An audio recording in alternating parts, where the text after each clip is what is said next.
Assalamualaikum warahmatullahi wabarakatuh. Selamat datang di channel Kang Slamet. Kali ini Kang Slamet akan menceritakan sebuah kisah mistis yang berjudul Kurusetra. Cerita ini ditulis oleh Dioseta, dan sebelum kita masuk ke ceritanya, buat kalian yang belum subscribe channel ini, tekan tombol subscribe-nya terlebih dahulu dan tekan tombol notifikasinya agar kalian tidak ketinggalan cerita seram lainnya dari Kang Slamet. Gak usah berlama-lama lagi, langsung saja kita masuk ke ceritanya.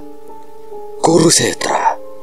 Setiap darah yang tertumpah di masa lalu berteriak untuk menuntut nyawa. Alam manusia kini dipertaruhkan. Di pengumuran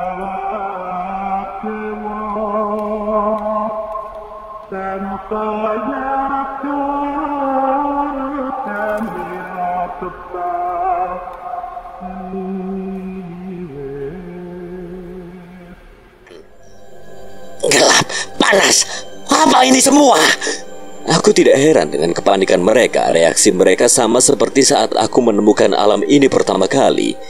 Hanya kegelapan dan hawa panas yang dirasakan di alam terkutuk ini. Namun bukan itu yang terburuk. Ini alam leluhur Sambara, tempat kami mengurung makhluk-makhluk terkutuk seperti kalian.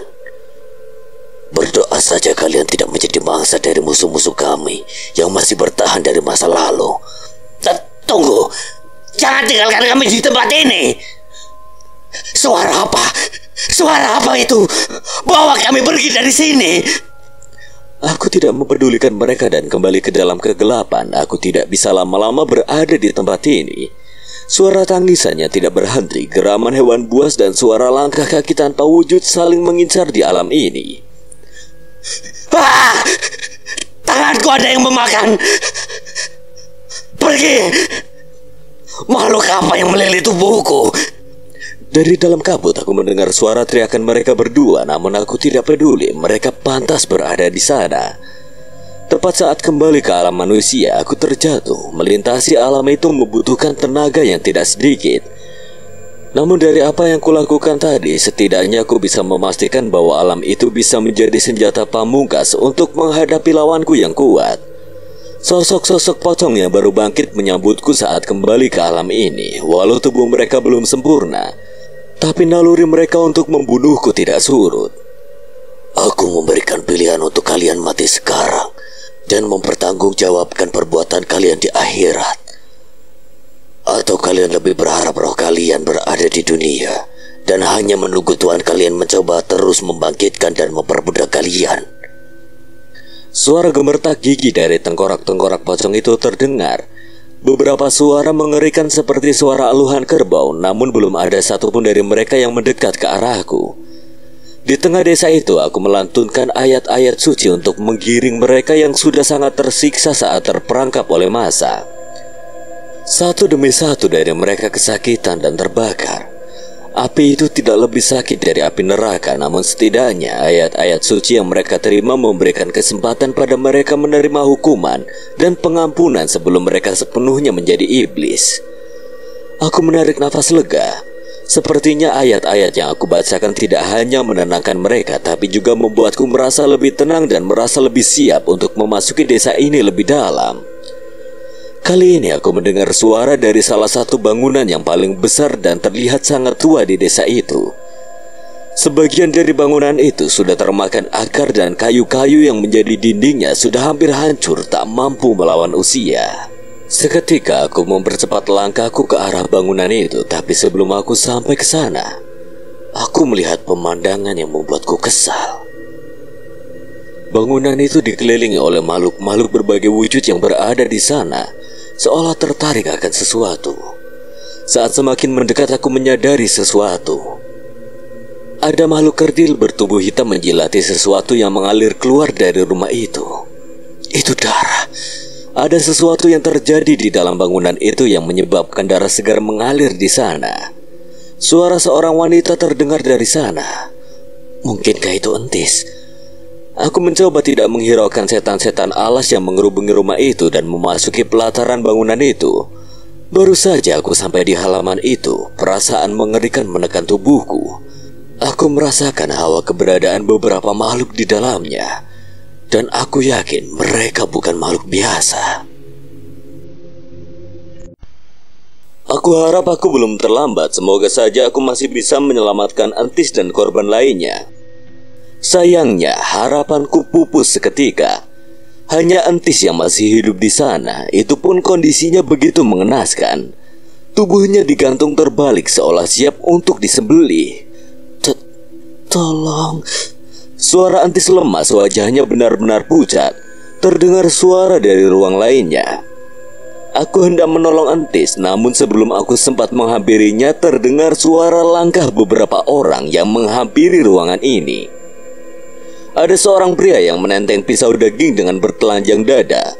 Di tangan satunya terdapat 2 kepala manusia yang segera ia lempar ke salah satu ruangan yang mengalirkan darah.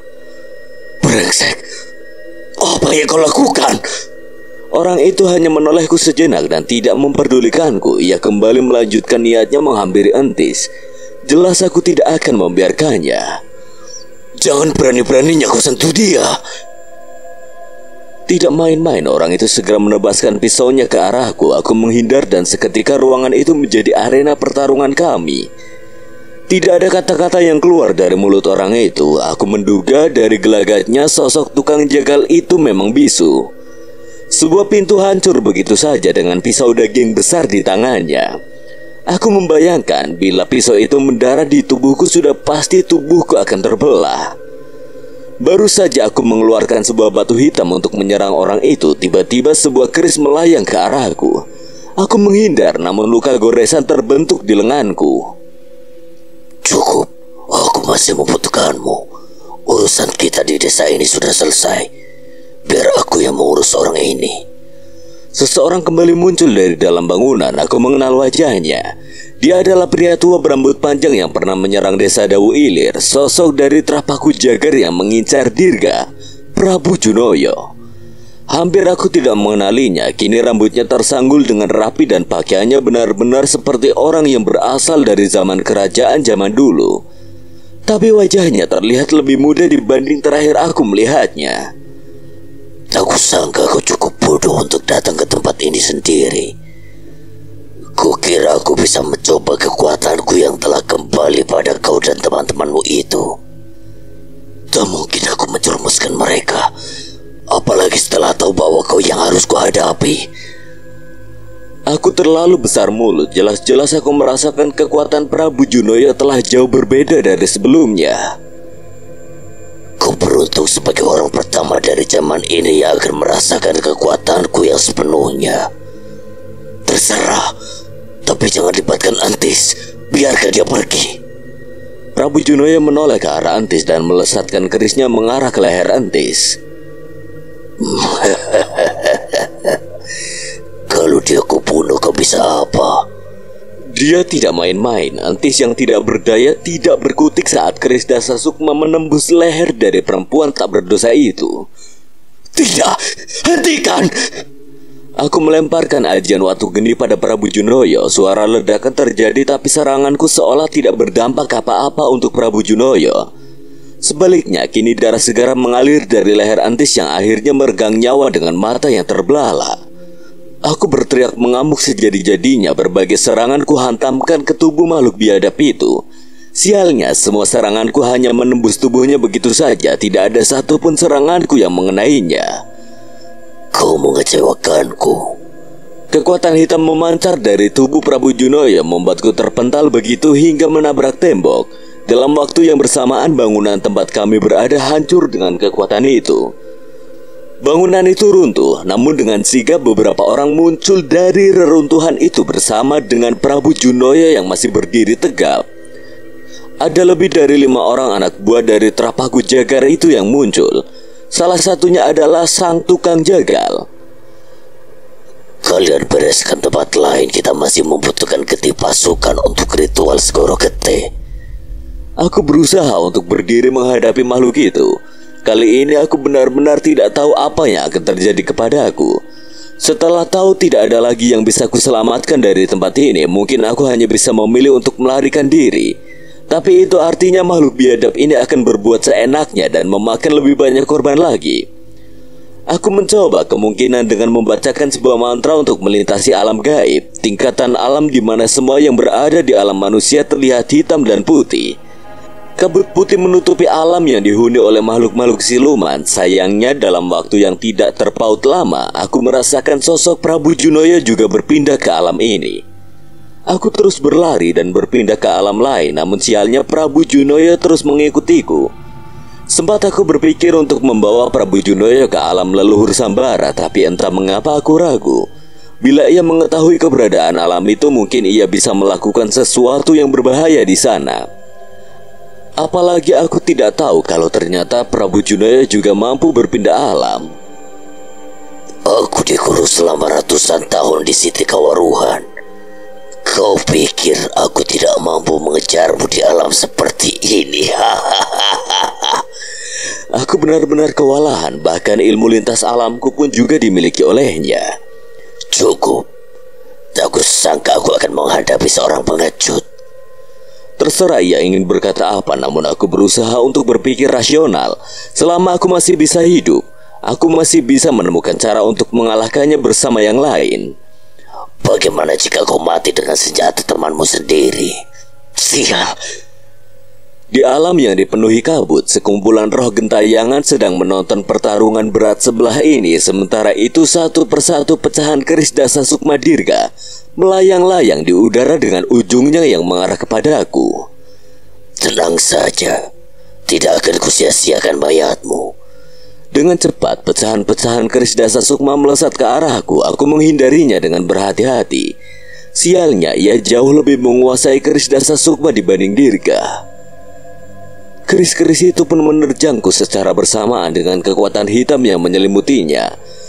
Ledakan asap hitam meliputi tubuhku. Aku melesat menembus asap hitam itu dan menahan semua serangan keris itu dengan keris Raga Sukma di tanganku. Maaf Danan, kau pinjam kerismu. Dengan cepat aku berpindah melalui alam lain dan muncul di belakang Prabu Junoyo. Secepat mungkin aku menghujamkan keris Raga Sukma, namun Prabu Junoyo menghindar dan memerintahkan keris Dasa Sukma untuk menyerangku lagi.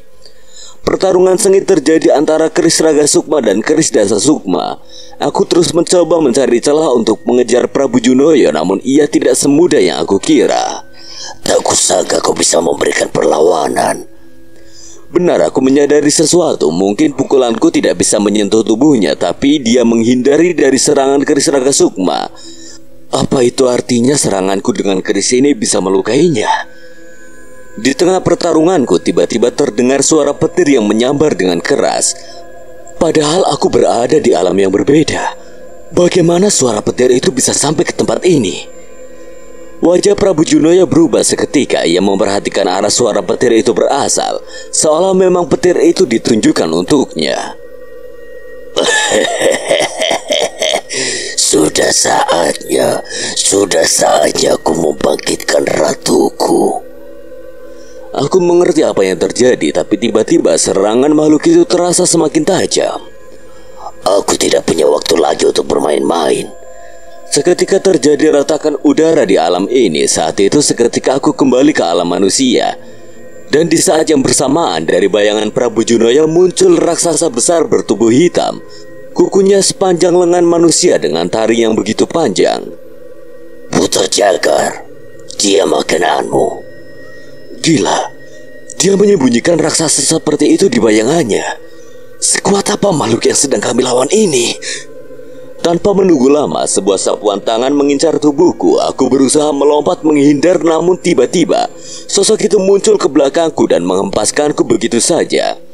Aku terpental hingga menabrak sebuah pohon. Darah bermunceratan dari mulutku dan aku mulai kesulitan untuk bergerak. Takut. Sebentar lagi ratusan makhluk seperti Buto Jagar akan bangkit. Dan itulah saatnya dimulai perang gaib dari berbagai ras gaib dan manusia. Perang terbesar akan kembali terulang, dan kekuatan gaib akan meledak di padang itu. Saatnya setan-setan yang mati di perang itu bangkit menuntut balas. Dan demi mereka, kami akan mengulang lagi perang keramat Pedang Kurusetra. Tak kusangka ada makhluk gila yang ingin mengulang peperangan yang aku kira tidak pernah ada. Tanah Jawa akan hancur dalam waktu singkat bila memang perang itu akan terulang lagi. Pasti ada cara untuk menghentikannya. Dan aku yakin Danan pasti punya maksud saat mengirimkan keris ini kepadaku. Sebelum mati, tidak ada salahnya aku mencoba hal itu. Ucapku yang hampir kehilangan harapan atas pertarungan ini. Aku berpindah ke beberapa alam dan bersembunyi dari Buto Jagar dan Prabu Junoyo. Jelas aku tahu dalam sekejap mereka akan menemukanku, tapi setidaknya aku memiliki sedikit waktu untuk membaca mantra itu. Jagat telah lembut boten duwe wujud, kulo nimbali surga loka surga kayangan, keto mulai sampun nampani, teko aso, teko sedanten. Tepat saat aku menyelesaikan mantra itu, seketika Buto Jagar sudah menyusulku. Cakarnya dengan mudah menghantamku meski aku sudah mencoba menahannya. Sekali lagi aku terpental dan membuatku kembali tak berdaya. Sial, aku gagal. Rupanya benar mantra itu hanya dapat digunakan untuk mereka yang terpilih saja. Aku kecewa, sepertinya ini adalah akhir hayatku. Aku pikir saat aku mati aku akan dijemput oleh bidadari malaikat yang cantik jelita. Tapi siapa sangka saat ini yang membawaku ke kematian adalah raksasa hitam yang sangat buruk rupa. Dirga, semoga kamu selamat. Wajah Buto Jagar yang mengerikan itu mendekat memamerkan taring-taringnya yang tajam. Aku sudah bersiap bertahan dengan semua yang tersisa pada diriku, walaupun aku tahu akan sia-sia. Tapi sebelum wajah itu mendekat, tiba-tiba selendang hitam besar menutupi wajah makhluk itu bersama kemunculan sosok wanita yang berwajah mengerikan. Walau mengerikan, sosok itu seperti mencoba untuk menolongku. Nyi Sendang Rango.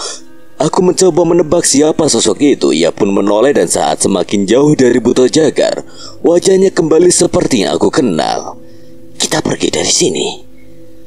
Ada kekuatan yang mengalir ke tubuhku yang berasal dari Nyi Sendang Rango, seolah ia memberi isyarat agar aku menggunakan kekuatannya untuk berpindah alam. Dengan segera aku membawa kami berdua pindah ke alam manusia. Jagat, kita ke alam lain, jangan ke tempat ini. Setidaknya aku bisa membawa jasad Antis kembali ke orang tuanya. Aku sekuat tenaga berusaha untuk mencari keberadaan jasad Antis di antara reruntuhan, tapi jasad itu tidak ada. Terdengar suara amukan Buto Jagar yang mengikutiku. Jangan buat aku menyesal menyelamatkanmu. Kita pergi.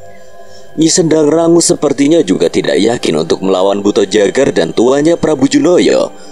Aku menggenggam sebuah batu bertuliskan aksara kuno dan memasuki alamnya. Aku yakin Prabu Junoyo tidak akan mengejarku. Siti Kawaruhan. Tepat saat aku sampai ke tempat itu, aku terjatuh dan memuntahkan darah. Seluruh tenagaku sudah habis dan luka di tubuhku juga cukup dalam. Mengapa di alam ini? Ini adalah tempat Prabu Junoyo dikurung. Seharusnya ia berpikir dua kali untuk menyusulku ke sini. Terlebih saat ini ada Nyi Sendang Rango. Aku mencoba mengatur napasku dan menenangkan diri sebisaku. Keberadaan Nyi Sendang Rango membuat tidak ada makhluk di alam ini yang berani mendekati kami. Namun tetap saja, kegagalanku membuatku tidak bisa berpikir dengan tenang. Nyi, apa Nyi Sendang Rango tahu apa yang terjadi pada Danan? Nyi Sendang Rango tidak menoleh ke arahku. Ia berkata seolah tidak yakin dengan jawabannya. Mereka mempercayakan bencana ini pada kalian. Bukan itu yang saya tanyakan, Nyi. Kalian kumpulkan kekuatan seperti yang dilakukan oleh Danan dan yang lainnya sebelum ini. Akan ada pertempuran besar yang mempertaruhkan nyawa banyak orang. Nyi, katakan saja, Danan sudah mati. Tanyaku yang tidak tahu bagaimana lagi harus mencari tahu tentang keberadaan mereka. Nyi Sendang Rango menggeleng. Tidak tahu. Aku hanya tidak dapat merasakan lagi keberadaan mereka. Aku merasa Nyi Sendang Rango masih tidak ingin menerima kenyataan ini. Tapi bila sosok makhluk seperti Nyi Sendang Rango yang sudah memiliki ikatan dengan Danan tidak bisa merasakan keberadaannya, bukankah itu adalah sebuah kesimpulan? Tidak ada kata-kata yang terucap di antara kami setelah itu. Aku hanya mengepalkan tanganku, kesal tidak mampu berbuat apa-apa dengan apa yang terjadi pada Danan. Namun di tengah kekesalan kami, tiba-tiba Nyi Sendang Rangu bereaksi. Ada sesuatu yang melayang ke arah kami. Sebuah selendang berwarna hijau. Ini, aku mengambil selendang itu dan Nyi Sendang Rangu segera mengenalinya. Selendang ini adalah sebuah pesan. Pesan? Kita di Siti Kewaruhan. Siapa yang bisa mengirim pesan kepada kita, Nyi? Nyi Sendang Rangu berpikir sejenak dan memperhatikan selendang itu. Ia mengikatkan di pinggang dan menggerakkan jemarinya yang lentik dengan selendang itu. Menembus salam ini bukan hal yang sulit bagi beliau. Nyi Sendang Rangu ragu segera mengambil posisi bermeditasi dengan selendang hijau menghiasi tubuhnya. Aku mencoba menebak siapa yang dimaksud oleh Nyi Sendang Rangu, namun aku benar-benar tidak mendapatkan petunjuk apapun. Dalam meditasinya, Nyi Sendang Rangu tersenyum, air matanya menetes. Sepertinya pesan yang datang bukanlah hal yang buruk. Ini pesan dari Laut Selatan. Aku tidak berani mengganggu Nyi Sendang Rangu yang dalam meditasi dan hanya bisa menunggu apa yang akan Nyi Sendang Rangu katakan. Mereka belum mati. Danan, Cahyo, dan Pale. Roh mereka selamat dan saat ini mereka berada dalam perlindungan Laut Selatan. Mendengar ucapan itu, aku bernapas lega. Kini aku mengerti arti dari senyuman Nyi Sendang Rangu itu. Sesaat kemudian, Nyi Sendang Rangu membuka mata dan melepas selendang hijau itu. Angin berhembus menerbangkan selendang yang menghilang begitu saja dari pandangan kami. Saat Batara Kalam memakan rembulan, perang itu akan dimulai. Dan kitalah yang akan menghadapi mereka. Tanpa mereka bertiga, Nyi, mereka pasti akan kembali. Saat ini mereka sedang menghimpun kekuatan untuk menghadapi makhluk-makhluk sekuat Prabu Junoyo dan juga Buto Jagar itu. Aku masih tidak mengerti dengan apa yang dikatakan oleh Nyi Sendang Rangu. Tapi kabar tentang mereka yang masih hidup saja sudah membuatku cukup tenang. Sepertinya saat ini sudah saatnya aku mengetahui perkembangan Dirga. Kami kembali ke alam ini, tempat di mana ruang dan waktu tidak berkuasa. Sebuah alam yang memiliki kesadarannya sendiri yang siap memakan kewarasan siapa saja yang memasukinya. Berbagai makhluk yang terjebak dari berbagai alam dan berbagai masa menjadi satu di tempat ini. Sebuah alam tempat di mana bangsa dedemit dan setan berasal. Jagat Segoro Demit. Kami ke tempat ini bukan lagi melalui celah dimensi, bukan juga dengan ilmu lintas alam mas jagat, tapi sebuah kereta kencana mengantarkan kami melalui jalur yang sama sekali tidak kami mengerti. Mengapa beliau mengantar kita ke alam ini ya? Balik juga tidak tahu. Tapi kali ini keberadaan kita di tempat ini benar-benar berbahaya. Tidak ada Rawana Sura, tidak ada keris Raga Sukma, dan tidak ada keris Sukma Geni. Sedikit lengah kesadaran kita bisa direnggut oleh alam ini. Aku setuju dengan mereka, tapi kami tidak punya pilihan lain. Sosok yang mengaku sebagai utusan Laut Selatan tiba-tiba menghampiri goa tempat roh kami terikat. Ia mendapat amanah untuk melepaskan roh kami, tapi bukan untuk kembali ke tubuh kami. Sosok itu diperintahkan untuk mengantar kami ke Jagat Segoro Demit tanpa penjelasan yang pasti. Aku, Pale, dan Cahyo hanya bisa meraba-raba apa tujuan mereka melakukan ini. Kalau ingin memenangkan peperangan ini, kita membutuhkan bantuan dari berbagai zaman. Aku ingat kalimat itu. Itu adalah kalimat yang diucapkan oleh pria bertopeng itu sebelum meninggalkan kami. Tapi, apa itu benar?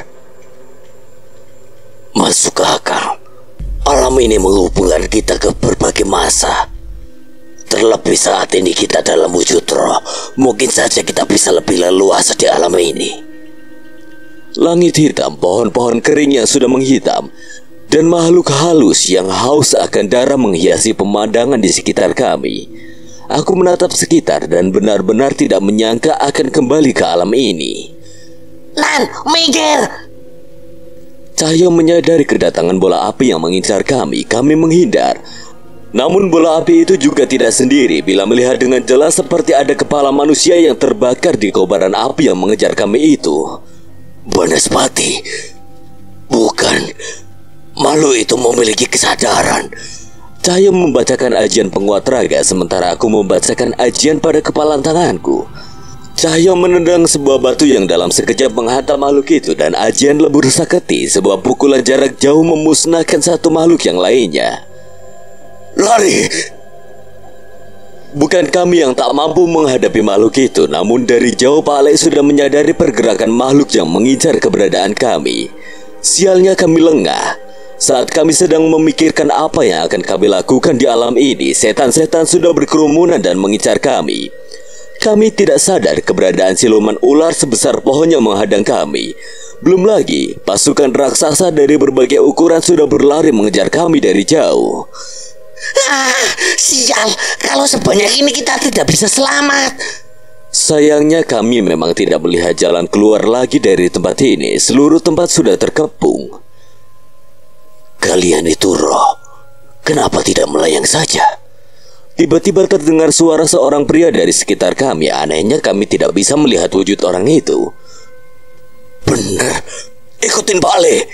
Dengan cepat kami melayang setinggi-tingginya dan melesat menuju tempat kemana firasat Pale menuntun kami. Tidak jauh, tapi ada sebuah danau hitam di mana tidak ada setan yang bersarang di sana. Kami pun mendarat dan memastikan keadaan sekitar.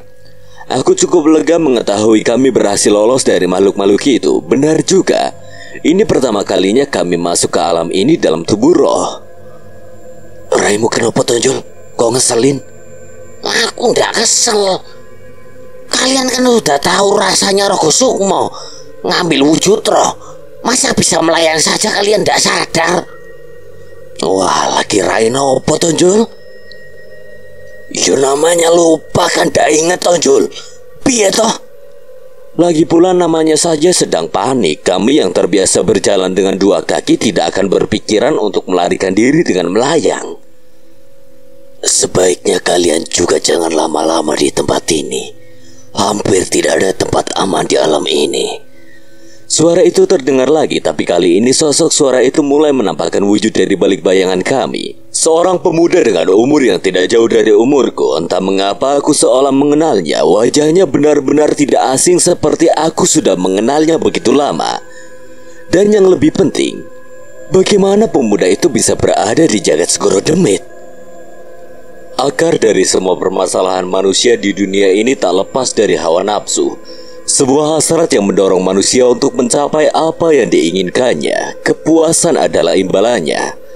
Kadang begitu banyak hal yang dikorbankan hanya untuk menyadari bahwa tidak ada yang benar-benar berarti di alam ini. Harta, kekuasaan, nafsu adalah fana. Tidak ada yang bertahan selamanya. Semua akan musnah begitu seorang manusia telah mencapai akhir hayatnya. Hanya amalan dan perbuatan baik yang mampu mensucikan roh kita lah yang patut diperjuangkan. Karena sejatinya hal itulah yang memastikan apakah kita pantas untuk kembali berada di sisi Sang Pencipta. Tapi jalan seorang manusia tidak semulus itu. Mereka tidak hanya sedang berpacu dengan kehidupan. Mereka makhluk-makhluk yang dilaknat dan tidak lagi mendapat pengampunan, tidak rela melihat manusia mendapatkan tempat yang tak lagi bisa mereka gapai. Dengan berbagai cara dan muslihat, mereka menarik manusia untuk jadi bagian dari mereka ke dalam siksaan abadi. Umur manusia saat ini mungkin hanya 100 tahun. Namun umur iblis itu sampai hari kiamat. Jangan heran bila iblis lebih pintar, lebih sakti dan lebih kuat dari manusia.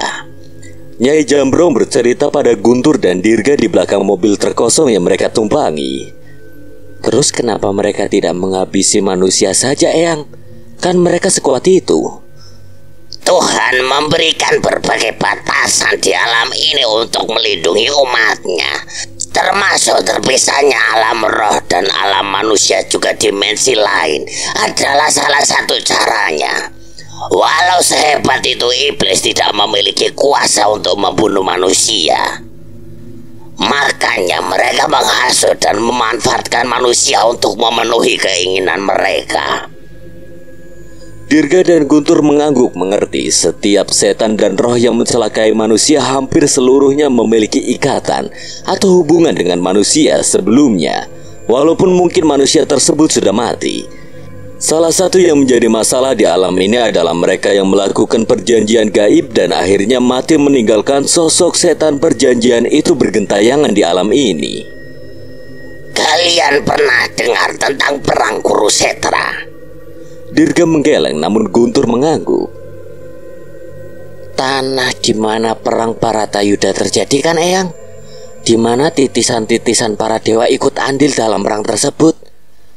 Nyai Jambrong mengangguk. Ia menceritakan bahwa perang itu mengorbankan begitu banyak nyawa dan melepaskan begitu banyak kekuatan. Jasad makhluk dari berbagai ras terbaring dan terkubur di sana dengan pusaka-pusaka yang mampu menggetarkan bumi. Perang Paratayuda itu kisah nyata, Eyang. Kayaknya nggak masuk akal. Banyak misteri di masa lalu yang tidak bisa dijamah oleh manusia, Tur. Entah itu perang Paratayuda atau perang lainnya. Tapi sisi lain Padang Kurusetra menyimpan semua dendam dari peperangan itu. Dirga mencoba mencerna perbincangan itu. Ia jelas merasakan besarnya masalah yang mereka hadapi saat ini. Memangnya seburuk apa hal yang berhubungan dengan Padang Kurusetra, Eyang? Kalian ingat betapa mengerikannya kerajaan Setra Ganda Mayit yang kita lawan dulu? Guntur dan Dirga mengangguk. Mereka tidak akan lupa pertarungan yang hampir menghilangkan nyawa mereka di jagat Segorodemi dulu. Sekarang bayangkan sebanyak apa kerajaan dari berbagai ras yang bertarung di Padang Kurusetra.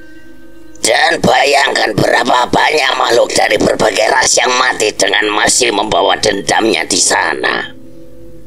Raksasa, Wanamarta, demit, berbagai makhluk yang tidak kita ketahui. Dan Derapaku Jagar berniat membangkitkan dan memanfaatkan kekuatan mereka. Mendengar perkataan itu, Guntur dan Dirga pun merinding. Mereka merasa tidak mungkin bela manusia harus berhadapan dengan makhluk-makhluk seperti itu lagi. Mungkin itu artinya sama dengan kiamat. Hal itu nggak akan terjadi, Eyang. Kita akan cari keberadaan Mas Cahyo dan kembali menyelesaikan ini semua seperti biasa. Kali ini Nyai Jambrong memalingkan wajahnya. Bersiaplah untuk semua kemungkinan. Dirga sangat jelas membaca gelagat Nyai Jambrong. Ia yang biasa galak dan banyak berceloteh kini terlihat serius. Ia tahu sesuatu yang membuat Nyai Jambrong bisa seperti ini jelas bukan hal yang sembarangan. Tenang, Eyang. Tuhan pasti memberikan kita jalan. Jangan sampai hal ini membuat Eyang murung terus seperti itu. Bukan, Dirga. Bukan itu saja yang membuat Eyang tidak tenang. Lantas apa lagi, Eyang? Nyai Jambrong menggerakkan rahangnya dan wajahnya benar-benar kesal. Eyang lupa bawa gigi palsu Eyang. Bisa repot kalau Eyang gak bisa makan. Mendengar ucapan itu, seketika wajah Dirga melongo aneh, sedangkan muka Guntur sudah terlihat kecut. Tenang toh. Sudah benar gak usah ditanyain. Guntur mengeluh sambil membuang muka. Mendengar ucapan itu, Nyai Jambrong pun melototi Guntur. Guntur yang merasa terancam menggeser pantatnya menjauh dari Nyai Jambrong hingga ke ujung belakang. Langit yang selalu kelam dan tanah yang tandus. Suara teriakan dan tangisan terdengar dari berbagai tempat di alam ini. Aku tahu tidak ada tempat lagi bagi kami untuk bersembunyi di alam ini. Lambat laun setan-setan di alam ini pasti menemukan kami. Entah itu dari dalam hutan, dari atas langit, atau bahkan dari dalam tanah. Seorang anak perempuan berjalan tertatih ke arah kami dari kumpulan pohon-pohon tandus. Nan, anak kecil. Cahyo bergegas ingin menghampiri anak kecil itu, namun aku menarik tubuhnya dengan menahannya. Jangan, Jul. Cahyo heran dengan maksudku, namun sebelum aku menjelaskannya, Cahyo sudah mendapat jawabannya sendiri. Seketika kepala anak itu jatuh ke tanah dan tubuhnya tetap berjalan ke arah kami. Dari dalam lehernya terlihat sekumpulan ular yang menguasai tubuh anak kecil itu. Sialan, Alih-alih menghadapi setan itu, kami semua memilih untuk mundur. Sang pemuda yang sempat menolong kami pun mengikuti kami. Syukurlah kalian orang baik. Syukurlah masnya juga. Aku menyenggol Cahyo menegur sikapnya yang mungkin bisa menyinggung pemuda itu. Maaf, tapi waktu saya tidak banyak. Saya harus mencari obat untuk menyembuhkan kutukan raja saya. Saya izin pamit. Pak Le yang masih penasaran dengan sosok pemuda itu ingin menahannya, namun pemuda itu dengan segera berlari mengikuti petunjuk yang sepertinya baru saja ia dapat. Sepertinya kita akan bertemu dia lagi. Mungkin Pak Le. Saat aku dan Pak Le menyelesaikan perbincangan kami, tiba-tiba terjadi sesuatu yang aneh pada Cahyo. Nafasnya menderu dan tatapannya mulai kosong. Jol, Pak Jol, sadar Jol. Aku mencoba menyadarkan Cahyo, sayangnya Cahyo tidak menggubris, sebaliknya Cahyo mengeram seolah mengancam. Pak Le dengan cekatan memutarkan tangannya beberapa kali dan menyalakan geni Baraloka. Ia meletakkan tangannya yang terbakar api itu ke punggung Cahyo. Perlahan nafas Cahyo kembali normal dan ia mulai mendapatkan lagi kesadarannya. Jol, aku kenapa, Nan? Pak Le mematikan kembali geni Baralokanya agar kami tidak menjadi incaran setan-setan di alam ini. Jangan lengah. Kesadaranmu hampir saja diambil alih. Pak Le tidak punya kekuatan seperti Nyi Sendang Rangu dan Wanasura yang bisa mempertahankan kesadaran kalian seterusnya. Pagari diri kita masing-masing. Aku dan Cahyo mengangguk. Kami pun membacakan doa-doa sepanjang perjalanan kami sebagai pernyataan bahwa nyawa kami dalam genggaman Sang Pencipta. Alam ini tidak punya hak untuk mengambil kesadaran kami. Sayangnya memang terlalu berat bagi roh manusia bisa berjuang di alam ini. Kita harus mencari tempat yang aman secepatnya sebelum kita juga menjadi setan-setan seperti mereka yang bergentayangan di alam ini. Di tengah kebingungan kami, tiba-tiba kami dikagetkan dengan suara dentuman yang keras. Dentuman itu diikuti dengan getaran dari dalam tanah yang semakin lama semakin besar. Pak Le, itu! Cahyo menuju ke salah satu arah. Gunung api. Sebuah gunung api meletus tak jauh dari tempat kami berada. Apalagi ini? Tak mau berlama-lama, aku pun mengajak mereka untuk meninggalkan tempat itu. Bukan tanpa sebab.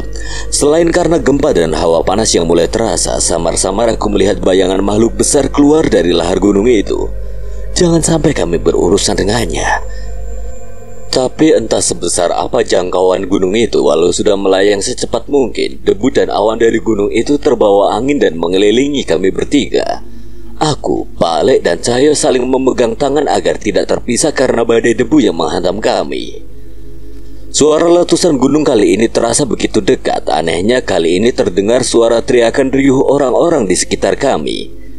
Kami tidak bisa memikirkan apapun selain cara agar kami tidak terpisah dan terus bertahan dari hembusan badai ini.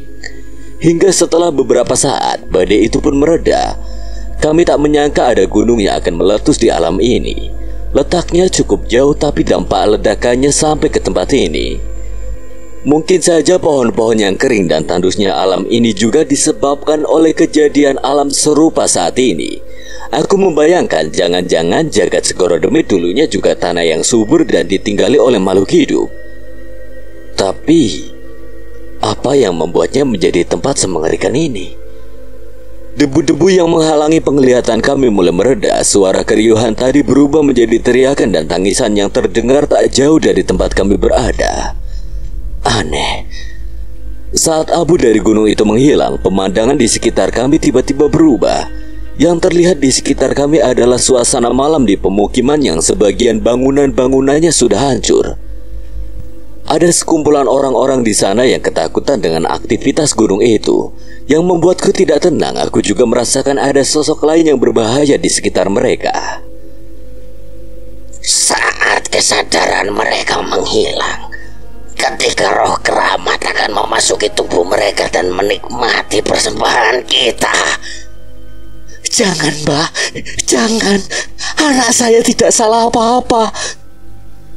Seorang ibu berlutut meminta pengampunan atas anaknya. Kami melihat seorang anak gadis terbaring di sebuah batu yang membentuk sebuah meja. Dan di dekatnya terdapat 3 pria yang duduk bersila di sekitar sesaji. Asap-asap dari kemenyannya dibakar mengelilingi mereka. Ritual itu membuat kesadaran ketiga pemuda itu menghilang perlahan. Pale, ini di mana? Lah, piye carane Pale iso ngerti? Kami bertiga bingung dengan apa yang terjadi, tapi yang terlihat di hadapan kami saat ini sesuatu yang membuat kami cemas. Terdengar suara dentuman dari dalam tanah. Seketika warga pun panik. Tidak ada waktu lagi. Persembahan harus dilakukan atau sang linteng kiri aku akan bangkit dengan amarah. Jangan, Mbah. Ibu itu berteriak, tapi beberapa orang menahan ibu itu dan membawanya menjauh. Seharusnya kau bangga anakmu bisa menjadi penyelamat desa ini. Ia pun menancapkan tongkatnya ke tanah dan membacakan mantra yang panjang. Ketiga pemuda itu kehilangan kesadarannya dan suara raungan, tawa dan juga teriakan terdengar dari sekitar kami. Dan saat itu juga kami melihat ketiga sosok makhluk mengerikan mendekat ke 3 pemuda itu. Tubuh ini kupersembahkan untuk wadah doro-doro sekalian. Kami mulai mengerti orang-orang ini percaya bahwa dengan mengorbankan anak gadis itu mereka bisa selamat dari bencana alam ini. Jelas itu adalah tindakan bodoh. Pale, kita tolong anak itu. Kami pun menghadang ketiga makhluk yang berniat merasuki pemuda itu. Sayangnya mereka bukan setan biasa. Kami terpental saat sebuah ledakan tercipta saat menyentuh sosok makhluk berwujud manusia bermata 4. Kami mencoba menyerang mereka, tapi sosok ular berekor api membuat kami kewalahan. Sementara itu ada sosok nenek yang terbakar api sambil tertawa sudah melesat menuju tubuh pemuda itu. Sial! Cahyo meninggalkan pertarungan dan mengejar nenek itu. Tidak sempat. Nenek itu sudah sampai di tubuh pemuda itu dan menyentuh ubun-ubunnya. Pemuda itu terjatuh, Cahyo menghilang, tapi setan nenek api itu masih berada di sana. Kami pun bingung dengan apa yang terjadi. Tapi tiba-tiba pemuda yang hendak diselamatkan oleh Cahyo berdiri dan menghajar nenek itu hingga terpental. Nenek sialan! Tunggu, itu logat Cahyo. Apa itu artinya Cahyo merasuki tubuh pemuda itu? Seketika aku menoleh ke arah Pale dan kami menyadari hal yang sama. Secara bersamaan kami melesat ke tubuh kedua pemuda lainnya dan mengambil alih tubuh mereka seperti yang Cahyo lakukan dengan tidak sengaja itu. Dengan ini, setan-setan itu tidak akan bisa merasuki mereka. Kedua pemuda lainnya terjatuh dan aku tersadar dengan tubuh yang berbeda. Cahyo yang melihat kejadian ini segera menyadari apa rencana kami. Jangan lengah. Mereka pundian penguasa hutan ini. Sementara itu tangan Pak Alek sudah terbakar oleh api yang ia panggil dengan ajiannya. Aku dan Cahyo mengambil kesempatan untuk mengumpulkan dan menghajar makhluk-makhluk itu hingga berkumpul menjadi satu. Api Pak Alek melesat ke arah setan bermata 4 itu dan sebuah ledakan kembali tercipta menghantam ketiga setan itu secara bersamaan. Kami bertiga mengatur nafas melalui ketiga tubuh pemuda yang kami rasuki itu. Apa yang terjadi? Doro, apa kalian marah pada kami? Kakek itu bingung, namun ia masih mengira bahwa ketiga setan itu yang merasuki 3 pemuda itu. Kami bertiga pun saling bertatapan dan merespon secara spontan. Bebaskan anak perempuan ini dan tinggalkan desa. Bebaskan. Kami sedang menyediakan gadis ini untuk kalian nikmati. Tubuhnya yang terindah di desa ini. Cahyo kesal dan menghentakkan kakinya hingga terjadi retakan di tanah. Ritual kalian hanya memanggil setan. Ini bencana alam. Tidak ada yang bisa menghentikannya bila memang sudah waktunya. Tapi lantai kiri aku akan marah. Jangan bodoh. Mengapa kalian harus patuh pada makhluk yang tidak lebih mulia dari kalian? Kalian masih punya waktu untuk menyelamatkan diri sebelum desa ini habis dilahap lahar. Beberapa warga segera berlari mengambil barang-barang sebisanya dan turun ke desa yang aman, namun sebagian masih menunggu keputusan kakek itu. Kalian bukan utusan Lanting Kiri Agung. Siapa kalian? Kami utusannya lebih besar dari makhluk itu. Kami hamba dari Sang Pencipta alam semesta ini. Kalau kalian melarikan diri, tidak akan ada yang mati. Tapi kalau kalian lakukan ritual ini, sudah jelas akan ada nyawa yang melayang. Aku setuju dengan ucapan Pale. Dan sepertinya kakek itu juga sama. Ia pun memberi isyarat pada warga desa untuk meninggalkan desa itu.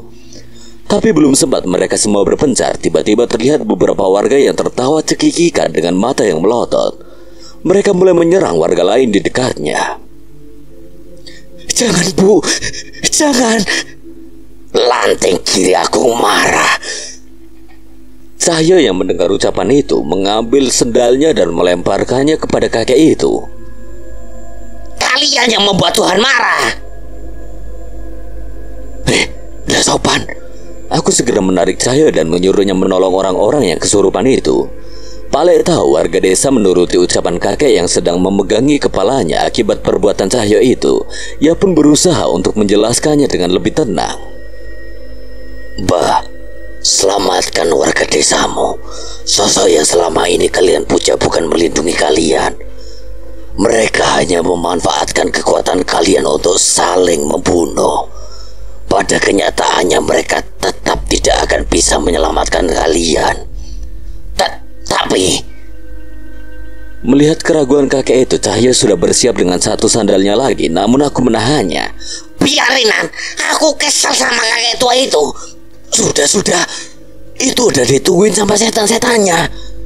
Dengan sigap aku dan Cahyo beralih untuk mengusir satu persatu setan yang merasuki warga itu. Kami tahu ini adalah perlawanan mereka atas apa yang kami perbuat dengan menggagalkan rencana mereka.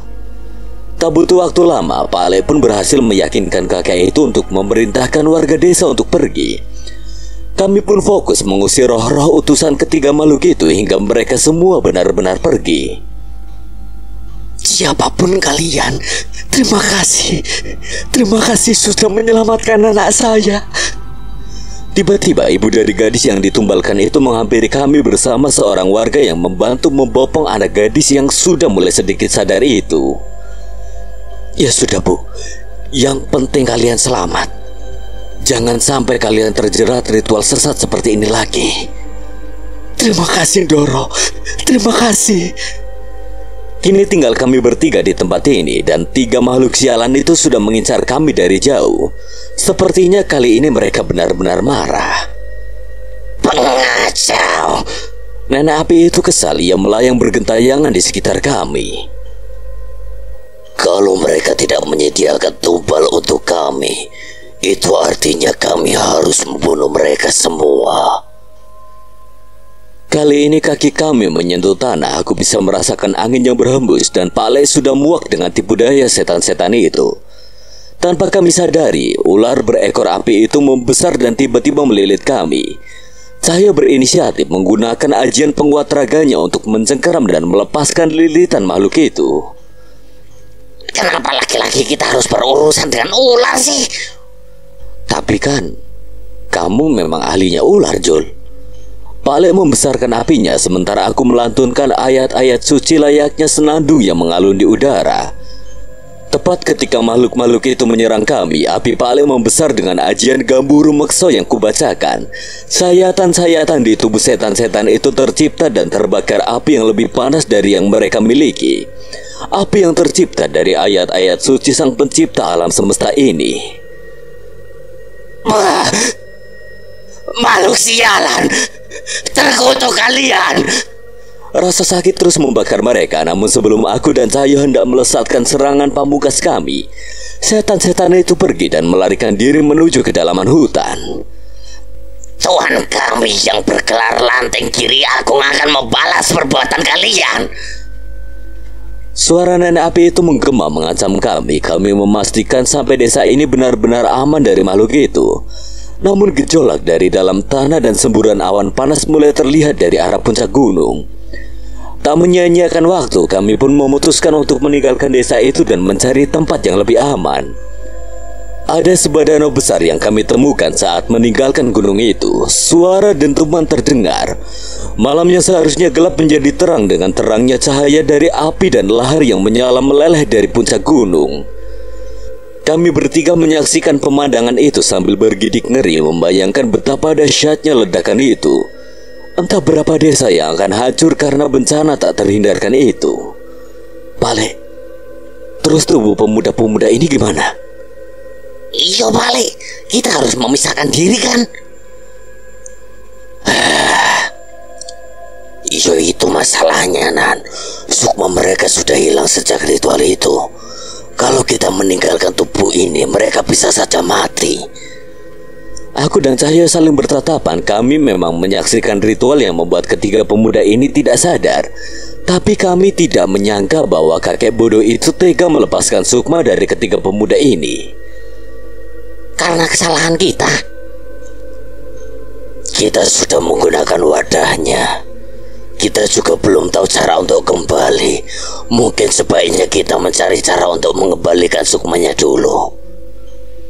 Aku mengangguk setuju. Kami bisa melakukan itu sambil mencari cara untuk kembali ke alam kami.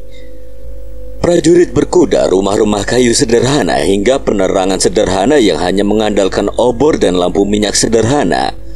Semua itu terlihat selama perjalanan kami. Kami pun sadar saat ini kami terlempar ke zaman yang berjarak jauh dari zaman kami hidup.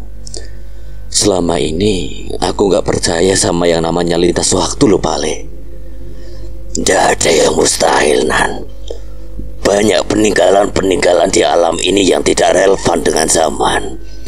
Dan mengenai ramalan-ramalan dari masa lalu tidak menutup kemungkinan semua berasal dari mereka yang datang dari masa depan. Tapi menurut Pak Lee, apa masa depan akan berubah bila kita membocorkan apa yang terjadi di masa depan? Menurut Pak Lee, enggak Jul. Pak Lee lebih percaya bahwa semua yang terjadi sudah ditakdirkan. Semua hal yang kita bocorkan di alam ini akan lapuk sendirinya oleh waktu. Kita juga tahu bahwa zaman sudah diriset beberapa kali melalui berbagai tragedi dan bencana alam. Penjelasan Pak Le itu memang masuk akal. Kalaupun kami membuat pembangkit listrik di desa ini, bisa saja seiring berjalannya waktu benda itu akan rusak dan dilupakan warga dan hancur oleh masa. Saat kembali ke zaman kami, jejak tentang pembangkit listrik yang kami buat mungkin tidak lagi bisa ditemukan. Tapi tak menutup kemungkinan adanya sisa informasi yang terbawa hingga masa depan yang menjadi petunjuk tentang masa ini. Danan, balik, makan dulu. Dapat dari mana, Jul? Banyak di hutanan. Di sini keluar desa sebentar udah ketemu hutan. Nyari makanan gak susah kok. Mungkin benar ucapan Cahyo, zaman ini tidak begitu buruk. Alam masih terjaga, hutan-hutan menumbuhkan berbagai hasil alam yang bisa dipanen siapa saja dan tidak dimiliki oleh siapapun. Dengan ini sepertinya kami tidak usah bingung dengan masalah makan. Desa yang kami datangi sepertinya desa yang cukup besar, cukup berbeda dengan desa tempat kami muncul di atas gunung tadi. Orang-orang berseliweran membawa hasil bumi dan kerajinannya untuk ditukarkan di pasar sederhana. Beberapa membawa potongan emas dan perak yang mereka tukarkan untuk mereka yang melabeli dirinya sebagai pedagang. Sayangnya saat aku asyik menikmati pemandangan ini, tiba-tiba aku merasakan firasat yang mengganggu. Dari gapura desa ada seorang perempuan yang berjalan dengan langkah kaki terseok memasuki desa. Wajahnya pucat, rambutnya basah dan pakaian kebaya lusuhnya penuh dengan darah. Warga yang melihatnya ragu untuk mendekatinya. Mereka hanya melihat dari jauh hingga tiba-tiba suara teriakan terdengar dari wanita itu. Tolong. Suara itu terdengar begitu lemah, bahkan setelah wajahnya menjeringnya mengerikan dan tertawa dengan suara berbeda. Tidak ada yang bisa lolos. Semua harus mati. Perempuan itu berkata seperti suara kakek-kakek. Kami bertiga segera beranjak dan menuju kerumunan itu secepat mungkin. Tiba-tiba suara teriakan terdengar dari kerumunan. Mereka berlarian, dan saat berhasil menembus kerumunan, sosok perempuan itu sudah tergeletak di tanah dengan kepala yang berlumuran darah. Dia membenturkan kepalanya ke batu. Walau darah terus mengalir, mata wanita itu terus melotot dan tertawa hingga akhirnya kehilangan nyawanya. Ini ulah setan itu. Cahyo melihat sosok nenek berbaju kebaya hitam melayang meninggalkan desa. Kami memastikan wanita itu sudah tidak tertolong lagi. Dia dari desa itu lagi. Setiap orang yang keluar dari desa itu pasti mati. Terdengar suara-suara perbincangan dari warga desa. Sepertinya ada sebuah desa yang berada di balik hutan tempat perempuan itu muncul. Itu wilayahnya Pati Jetayuwungu. Sudah ada prajurit kerajaan yang melarang kita mendekati desa itu. Katanya banyak yang mati. Mendengar perkataan itu, kami bertiga saling bertatapan seolah sepakat akan sesuatu.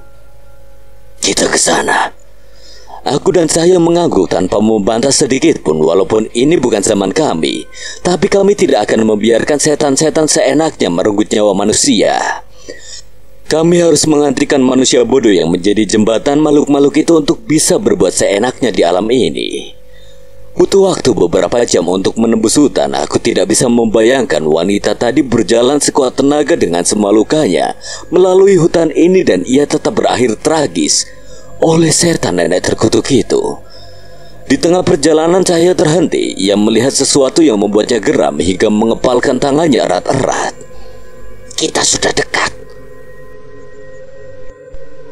Apa yang Cahyo lihat memang memastikan kami di jalur yang benar, namun hal itu benar-benar membuat kami marah.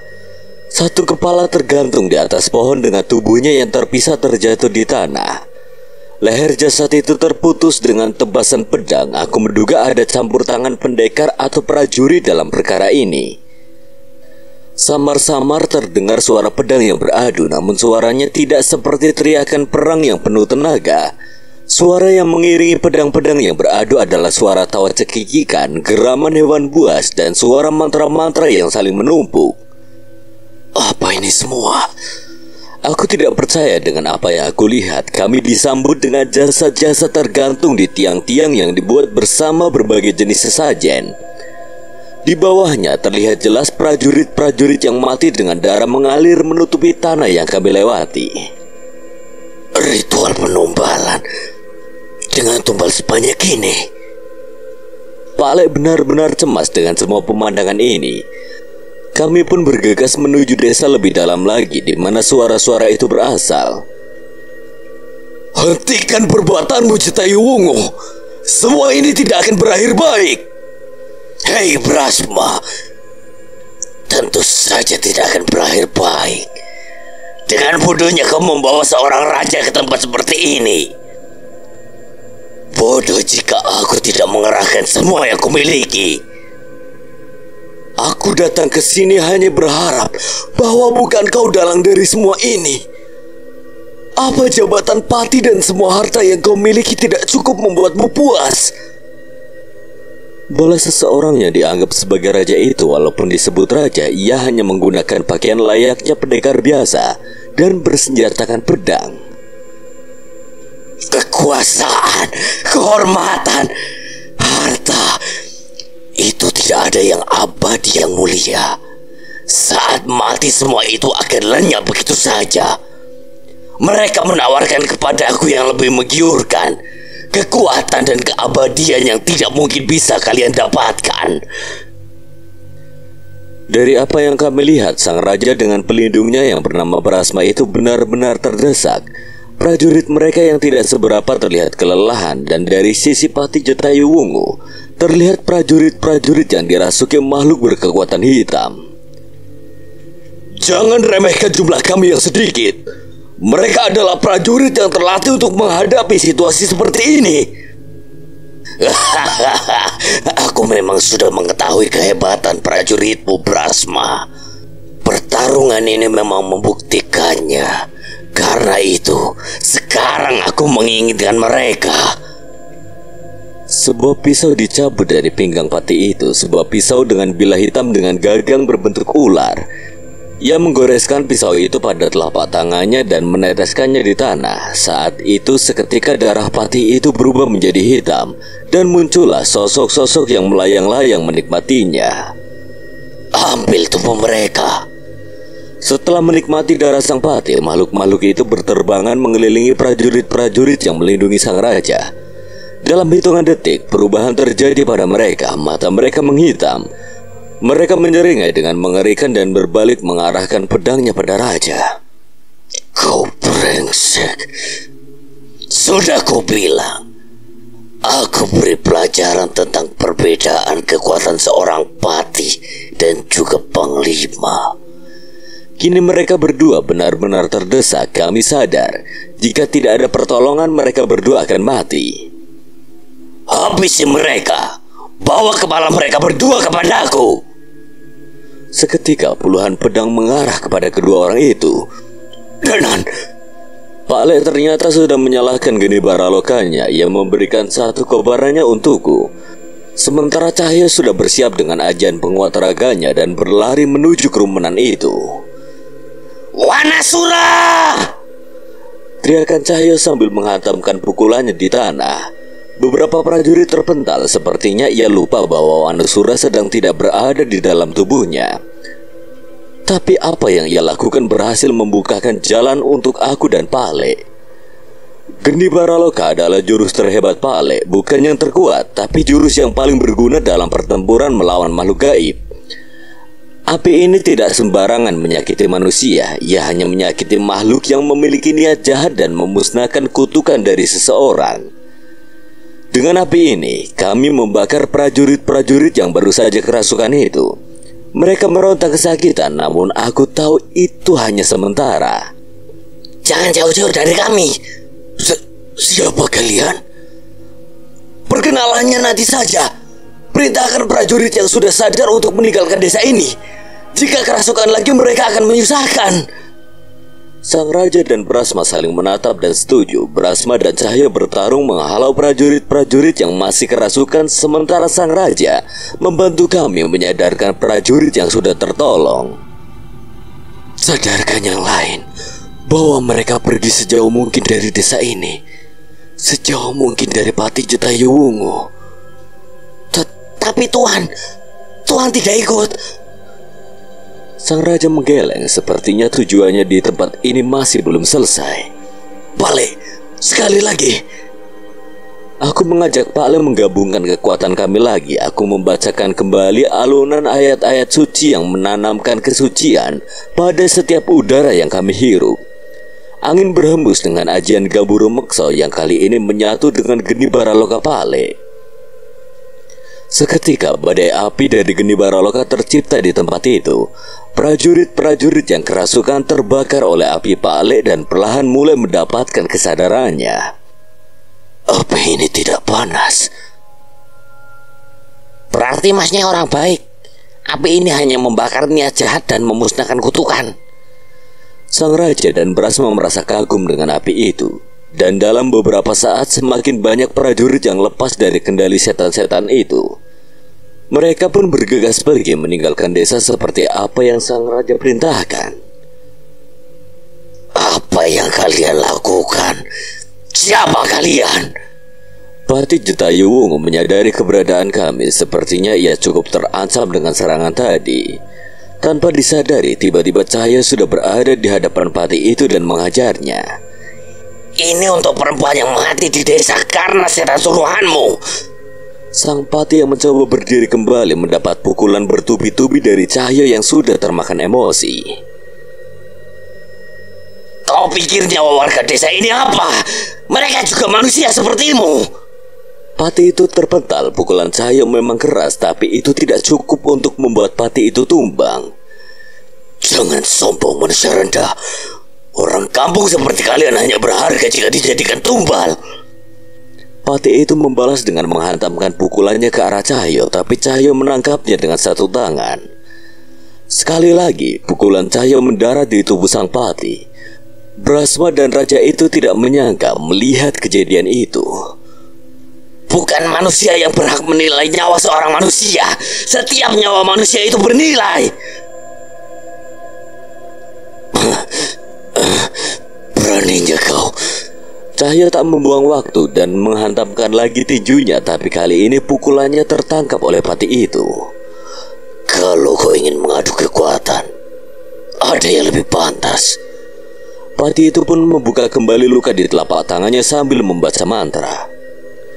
Cahyo yang menyadari akan datangnya bahaya kembali menyerang Pati itu, namun kali ini ia bisa berkelit dan menyelesaikan ritualnya. Tetesan darah membentuk bercak di tanah, warnanya menghitam dan kekuatan mengerikan memancar darinya. Dia lawanmu. Dari tanah tempat darah itu menetes, muncul tangan penuh kuku sebesar badan manusia dari dalam tanah. Seketika tanah yang kami pijak menjadi panas. Cahyo memilih untuk mundur berkumpul kembali pada kami sambil membaca situasi. Belum ada yang bisa mengalahkan Buto Geni sejak ratusan tahun yang lalu. Membuatnya patuh bukan perkara mudah, tapi setimpal jika bisa mendapatkan kepala sang raja. Ini tidak main-main. Walau tak sebesar Buto Lireng, Buto Geni memiliki kekuatan yang tidak bisa diremehkan. Keberadaannya saja membawa panas yang menyengat di desa ini. Sampai bisa memanggil setan sekuat itu. Iblis apa yang menjalin perjanjian dengannya? Entahlah, dia sudah benar-benar tidak tertolong. Kami membaca kecemasan dari mereka berdua dan membentuk formasi mengelilingi mereka. Gimana Pale? Ada rencana? Sementara cari kelemahannya dulu. Jangan berkontak langsung dengannya. Kalian, ini terlalu berbahaya. Kenapa kalian sampai mau menolong kami seperti ini? Ada atau tidak ada kalian pun kami tetap akan terjun saat melihat semua korban di desa ini. Tidak usah merasa bertanggung jawab. Saya Raja Indrajaya. Mungkin kalian sudah mengetahuinya, dan dia panglima saya Brahma. Setidaknya beritahu nama kalian tuan-tuan pendekar. Saya Danan Jaya Sambara. Ini Cahyo dan beliau Pak Le saya, Bimo Sambara. Mendengar perkenalanku, raut wajah Raja Indrajaya dan Panglima Brahma itu berubah. Entah apa nama kami terlalu aneh berada di zaman ini. Yang mulia, sepertinya ini benar-benar bantuan dari langit. Danan, kita harus selamat dan berbincang banyak setelah ini. Saat ini aku merasa tidak akan kalah. Kali ini, kami bertiga yang merasa bingung dengan reaksi mereka berdua. Sayangnya sebelum kami sempat mempertanyakan, sosok bernama Buto Geni sudah benar-benar bangkit dan mulai menyerang kami. Awas! Sebuah pukulan mengarah kepada kami. Kami berhasil menghindar, namun pukulan menghantam ke tanah dan mengobarkan api yang begitu besar. Kekuatan Buto Geni mampu membakar satu istana. Terlalu naif jika kalian berpikir bisa selamat. Kau pikir kau juga akan selamat dari tempat ini? Setan berwujud manusia ini biar urusanku.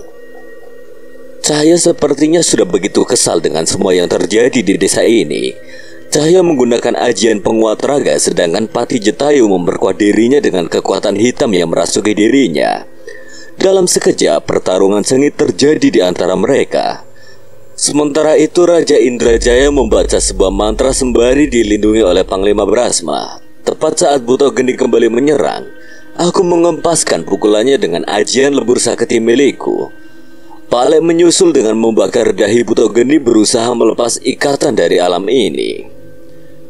Pedang Panglima Brahma mementalkan pukulan Buto Geni bergantian dengan ajian lebur sakti milikku. Kami hanya mampu menahan gerakannya, sementara Pale mencoba memurnikan melepaskan ikatan Buto Geni dengan Pati Jetayu. Tanpa ikatan perjanjian mereka, Buto Geni tidak memiliki kuasa di alam ini. Ini tidak mudah. Mengimbangi cara bertarung seorang panglima benar-benar tidak mudah. Setiap ayunan dari pedangnya memiliki beban dan tanggung jawab yang berat. Panglima Brahma menggunakan semua ilmu yang ia miliki untuk bertahan dari serangan Buto Geni. Amukan Buto Geni terdengar menggema ke seluruh desa. Selesai, serang dahinya. Di situ darah Pati itu tertanam. Aku dan Panglima Brahma bersiap, namun kami merasakan kekuatan besar dari belakang kami. Biar aku saja. Saat ini aku menyaksikan sesuatu yang menarik. Pedang Raja Indrajaya menyala terang dan melayang di hadapannya. Kami pun menyingkir dan dengan cepat Raja Indrajaya mengambil pedang itu dan melemparkannya ke dahi Buto-Geni tepat seperti perintah Pale. Dengan mudah pedang itu menembus kepala Buto-Geni dan membakar kepalanya. Ada kekuatan hitam yang mengikat antara Pati Jetayu Wungu dan Buto-Geni yang membuat kepala Buto-Geni membentuk wujud lagi. Tapi Pale dengan sigap membakar leher Buto-Geni dengan geni Baraloka untuk mencegahnya bangkit kembali. Kembalilah ke tempatmu berasal. Kobaran api besar membakar makhluk besar itu dan membuatnya meronta-ronta. Kami pun mundur dan membiarkan geni Baraloka membakar raksasa itu hingga lenyap dari alam ini. Sial. Pati Jetayu kesal dengan kekalahan Buto-Geni, namun ia tidak terlihat gentar. Ia mengambil kembali pisaunya dan mengarahkan ke dahinya. Cahyo sadar bahwa Pati itu akan melakukan ritual yang lebih besar lagi. Ia pun melesat untuk mencegah hal itu, tapi sesuatu terjadi di luar dugaan. Asap hitam mengepul membentuk sebuah tangan besar yang menghantam Cahyo hingga terpental. Pati Jetayu pun terlihat kaget. Kau belum boleh mati di sini. Darahmu masih kami butuhkan.